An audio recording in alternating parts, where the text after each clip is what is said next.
Ya, selamat untuk Lionel Messi untuk gelar Ballon d'Or yang ketujuh sepanjang karirnya.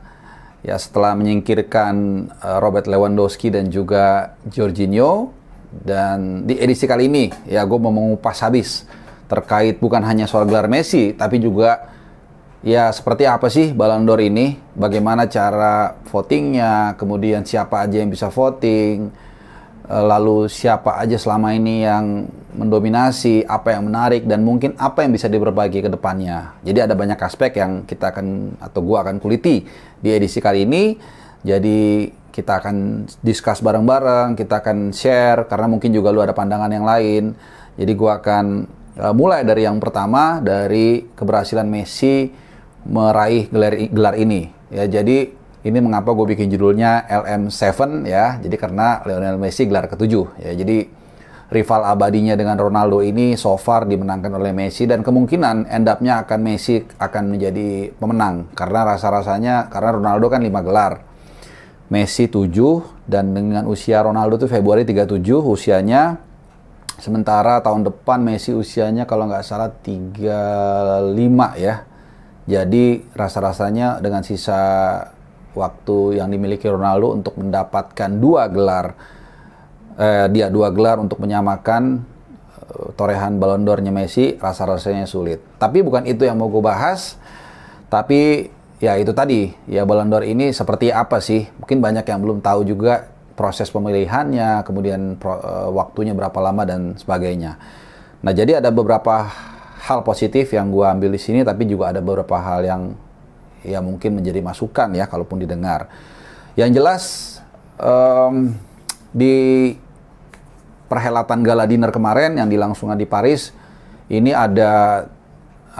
sebenarnya ada tiga awards ya yang diberikan oleh Ballon d'Or ini, yaitu pemain terbaik laki-laki itu dimenangkan oleh Messi, kita udah tahu. Kemudian untuk yang kategori perempuan ini dimenangkan oleh pemain asal Barcelona, asal Spanyol, Alexia Putellas ya, yang disambut juga dengan senyum ya oleh Laporta, ya presiden Barcelona ya, Juan Laporta. Kemudian ya menarik, ini juga satu ruangan ya, Laporta dengan Messi, yang kita tahu sempat dikabarkan ada keretakan. Kemudian balik lagi soal kategori, ada Copa Trophy. Ya, Copa Trophy ini adalah penghargaan pemain termuda yang dimenangkan oleh Pedri. Ya, di dua edisi sebelumnya yang memenangkan adalah Matthias de Ligt 2019, kemudian 2018 Kylian Mbappe. Ya, 2020 kita tahu tidak diselenggarakan karena ada COVID. Kemudian ada Yasin Trophy atau penjaga gawang terbaik. Ini juga ini lebih singkat lagi, baru 2 musim. Ya, tahun 2019 dimenangkan oleh Alisson Becker, kita tahu kiper dari Liverpool. Kemudian tahun ini Gianluigi Donnarumma, yang gue yakin dan lu setuju karena penampilan gemilang dia bersama Italia khususnya yang menjuarai Euro. Dan di Milan juga dia ciamik walaupun belum berhasil membawa Milan Scudetto. Nah, ada 2 kategori tambahan, yaitu Club of the Year yang dimenangkan oleh Chelsea, dan juga Striker of the Year yang dimenangkan oleh Lewandowski. Ini 2 gelar yang sangat baru, dan banyak yang menyindir atau nyinyir gelar ini diberikan sebenarnya dibikin untuk Lewandowski, yang memang dari awal sudah ada semacam, bukan bocoran ya, tapi hints yang menang Messi. Ya, jadi banyak yang menyindir, ini dibuat aja untuk menyenangkan Lewa supaya dia dapat sesuatu ya. Dan memang banyak yang menganggap bahwa Lewandowski lebih pantas. Ya, sebenarnya ini juga tercermin dari speech-nya Lionel Messi ketika dia mendapatkan anugerah ini. Dia mengatakan, ini gua akan rangkum ya. Lionel Messi, Robert, you deserve your Ballon d'Or. Last year everyone was in agreement to say that you were the big winner of this award. Jadi Lewa, kamu layak sebenarnya mendapatkan Ballon d'Or. Tahun lalu semuanya setuju kalau kamu yang keluar sebagai penang seharusnya, karena memenangkan Bayern Munchen di Liga Champions, tapi karena pandemik ditunda dan akhirnya momentum itu hilang, dan tahun ini Lionel Messi yang terpilih ya. Nah, di urutan kedua untuk Ballon d'Or laki-laki itu dimenangkan oleh Lewa sendiri, dan ketiga Jorginho. Gua sendiri menjagokan Jorginho sebenarnya. Gua sangat apa ya, berkeyakinan bahwa Jorginho lah yang layak menurut gua, ya. Kenapa? Karena sebenarnya ini juga ada tertuang dalam apa ya namanya guidelines-nya dalam memilih shortlist nominenya pemain terbaik Ballon d'Or, yaitu secara individu, secara kolektif atau tim, raihan gelar, kemudian ada apa namanya parameter untuk karirnya dia dan fair play dan sebagainya. Jadi masuk sebenarnya ya. Artinya dari kolektivitas tim dia membawa Italia juara Euro, kemudian membawa Chelsea juara Liga Champions. Bahkan kalau mau ditambahin dia bawa Chelsea melaju ke final FA Cup ya. Kemarin tahun lalu sebelum dikalahkan sama Leicester. Kemudian juga dari peran individu kita lihat bagaimana positioning dia, bagaimana role dia sebagai holding midfielder ini sangat sentral banget.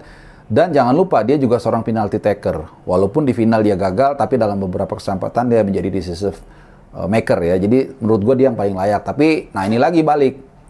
Ini adalah kritikan gue dengan pola atau sistem voting untuk di Ballon d'Or kali ini ya. Gue akan share sedikit ke lu karena gini. Jujur mungkin lu juga sama, hanya dengar-dengar aja sistemnya seperti apa, seperti ini. Tapi gue benar-benar coba riset dan ternyata begini sistemnya. Pertama dari tim France Magazine itu dia mengumpulkan ada satu tim lah juri yang men-shortlist ada 30 nama ya, 30 nama yang dinominasikan menjadi atau mendapatkan Ballon d'Or. Nah, dari 30 nama ini setelah keluar namanya ya termasuk Jorginho, Lionel Messi dan sebagainya, termasuk Cristiano Ronaldo, kemudian dikirimkan melalui sebuah email rahasia, email yang aman lah gitu kira-kira, ke 180 jurnalis dari seluruh dunia. Ya, yang dianggap berpengaruh lah. Kemudian mereka diminta untuk dari 30 nama tersebut, ya tiap jurnalis itu memilih 5 nama yang menurut mereka layak untuk mendapatkan Ballon d'Or. Nah, 5 nama ini harus diurutkan, ada nilainya.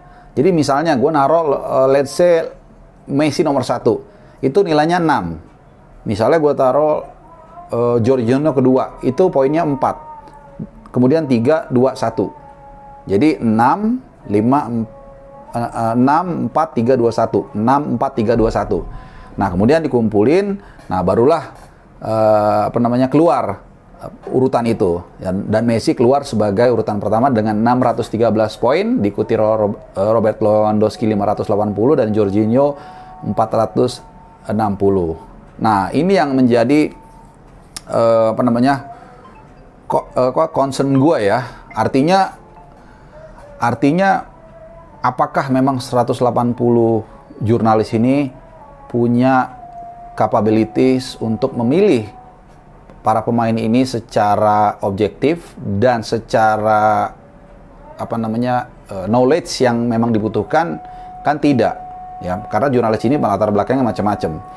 Nah, pada akhirnya benar yang dikatakan oleh Johan Cruyff ya, kalau memang itu pernah dia ucapkan, karena gue baca quotation-nya.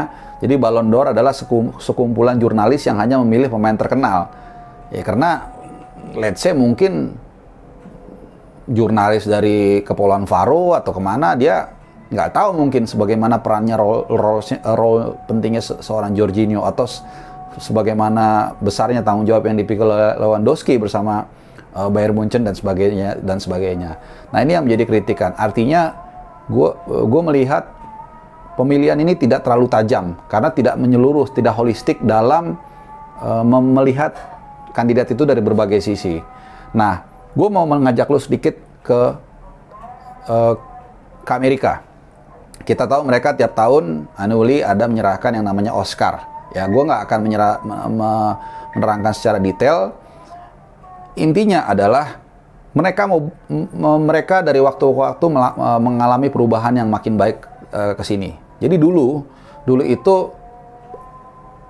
panel atau yang memilih itu sangat cukup terbatas. Walaupun terbatasnya itu sampai 800 orang ya, bahkan lebih banyak lah gitu, lebih banyak dari Ballon d'Or yang hanya 180, banyak.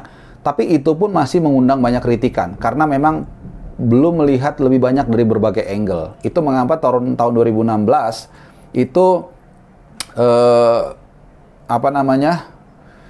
si Will Smith itu pernah boykot. Ya, dia nggak mau datang. Kenapa? Karena dianggap tidak diverse. Ya kalau ini isunya ras. Jadi lebih banyak orang kulit putih dan lebih banyak laki-laki. Tapi akhirnya mereka rubah. Jadi lebih diverse. Jadi diverse itu gini, dari mulai gender makin banyak perempuan di sana, kemudian dari segi ras lebih banyak yang non-white, kemudian juga dari latar belakang, dan akhirnya sampai sekarang itu lebih diverse, termasuk juga latar belakang keilmuan gitu. Jadi dari hampir 8.000 bahkan, bukan 600 ya, tadi gue bilang 600. Jadi hampir 8.000 yang punya hak untuk voting itu dari berbagai latar belakang, termasuk sinematografi, director film, kemudian kameramen, semua yang ada latar belakang dengan film.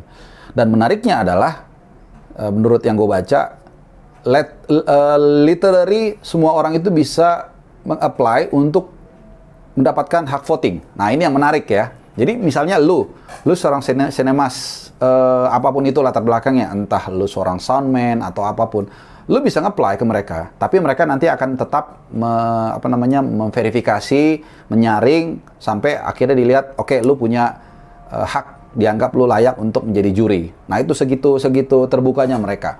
Jadi melibatkan juga berbagai unsur sehingga pemilihannya ini yang diharapkan menjadi lebih objektif dan lebih merata dari berbagai sisi. Nah, ini yang menurut gue bisa menjadi pilot project bagi Ballon d'Or ya, walaupun gue nggak tahu apakah omongan gue didengar oleh France Football atau FIFA atau siapapun organisasinya.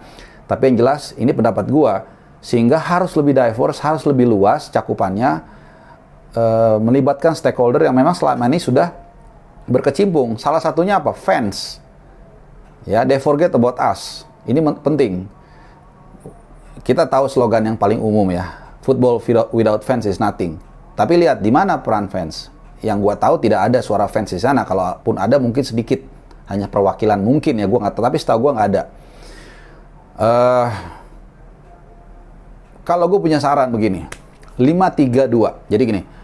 Oke, 50% tetap seperti dulu. Jadi 180 jurnalis ini tetap memegang punya suara untuk memilih Ballon d'Or ataupun kandidat Ballon d'Or atau siapapun itu namanya. Kemudian 30% adalah 30% fans menurut gua. Jadi fans ini bisa voting dari seluruh dunia. Ini saran gua ya. Jadi kan gampang bikin mekanisme itu. Kemudian 20% lagi adalah ditunjuk panel yang memang punya latar belakang sepak bola, bukan hanya sekedar popularitas tapi technical. Artinya ada perpaduan antara popularitas, itu juga penting, kita harus akui dalam dunia sepak bola profesional modern itu penting, tapi juga esensinya nggak hilang. Esensinya itu apa? Esensi bahwa sepak bola itu juga memerlukan kontribusi dalam bentuk kemampuan individu dan juga gelar. Dan ini pun yang di-guideline-kan di awal kan ketika diminta para jurnalis itu untuk memilih. Tapi balik lagi, jurnalis menurut gue ya, banyak kan akan berpatokan pada popularitas, gue yakin. Nah, dengan ada 20% porsi tambahan dari katakanlah orang yang memang di bidang sepak bola, yang mengerti paham bagaimana misalnya kontribusi Jorginho atau Lewandowski, bagaimana dia punya peran yang bagus dari pertandingan ke pertandingan, memotong bola misalnya, atau memastikan pertahanannya tidak terganggu. Ini juga penting. Kemudian 30% adalah fans. Fans juga jangan salah ya. Ini adalah perpaduan antara tadi jurnalis dan juga secara teknikal praktisi sepak bola. Jadi perlu juga diberikan prosentasinya menurut gua 30%. Jadi 50% jurnalis, 30% fans, dan 20% adalah panel yang memang punya kemampuan atau knowledge teknikal sepak bola.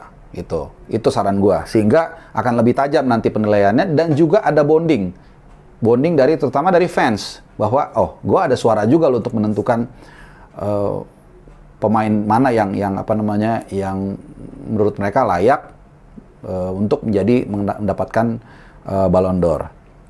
Nah, jadi itu sih kalau menurut gue.